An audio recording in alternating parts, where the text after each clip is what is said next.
एक भूखे को रोटी खिलाना 1000 बिना प्याज भोजनों और दिखावटी भक्ति से बड़ा पुण्य है। भक्तों, अगर दिल साफ हो तो प्याज लहसुन भी अमृत बन सकता है और पाप भी पुण्य में बदल सकता है। जो भूख और दर्द समझता है वो कभी भोजन को पाप पुण्य में नहीं तोलता, बल्कि इंसानियत से परखता है। एक घर में लगातार झगड़े और तनाव बढ़ रहे हैं तो समझ लो वहां केवल स्वभाव का टकराव नहीं, बल्कि नकारात्मक शक्तियों का प्रवेश हो चुका है।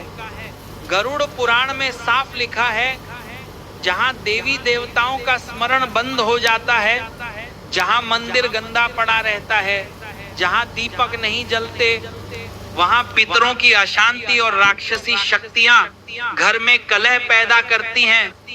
याद रखो, जिस घर से भगवान का नाम मिट जाता है वहां सुख शांति तो दूर, दरिद्रता और बीमारी तक पैर पसार लेती है।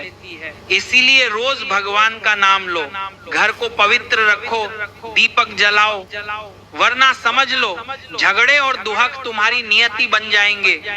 धन्यवाद। आज जो बोल रहा हूं वो तुम्हारे दिल पर लगेगा, क्योंकि ये सच है और सच हमेशा चुभता है। तुम कहते हो भगवान मेरा भला करेंगे, लेकिन खुद बिस्तर से उठकर मेहनत करने को तैयार नहीं। अरे मूर्खों, भगवान भी उसी की मदद करते हैं जो संघर्ष का रास्ता अपनाता है।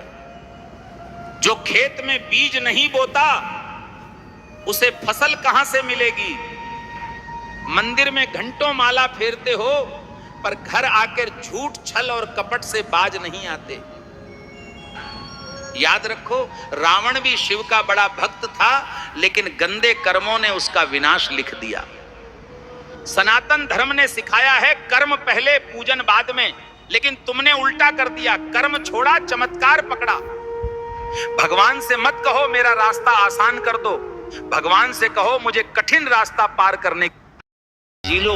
एक ही जिंदगी मिली है, ना ही कहीं आत्मा है, ना कहीं मोक्ष है, ना ही कहीं स्वर्ग। सुना था, अरे मनुष्य का जीवन सबसे सार्थक होता है। दुर्लभो मानुषो देहो देहिनाम क्षण भंगुरः तत्रापि दुर्लभम मन्ये वैकुंठ प्रिय दर्शनम। रोटी, कपड़ा और मकान, 1 दुकान, 2 दुकान, 5 दुकान, 7 दुकान, उसके बाद सीधा शमशान। यही है तुम्हारी जिंदगी। 70 साल की जिंदगी में 1 से 5 दुकान किए, फिर 4 कंधों पर श्मशान चले गए। रिश्ते नातेदारों को मनाते रहे, एक दूसरे को नीचा दिखने और दिखाने का काम चलता रहा। क्या यही तुम्हारा जीवन है?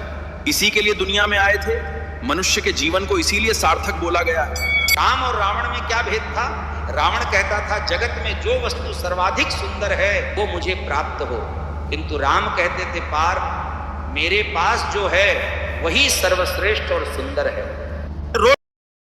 गुस्सा उनकी जुबान। जो इंसान गुस्से में रहते हैं, दरअसल ऐसे इंसान मन के बहुत साफ होते हैं। उनके दिल में चालाकी नहीं होती, ना ही बनावटीपन होता है।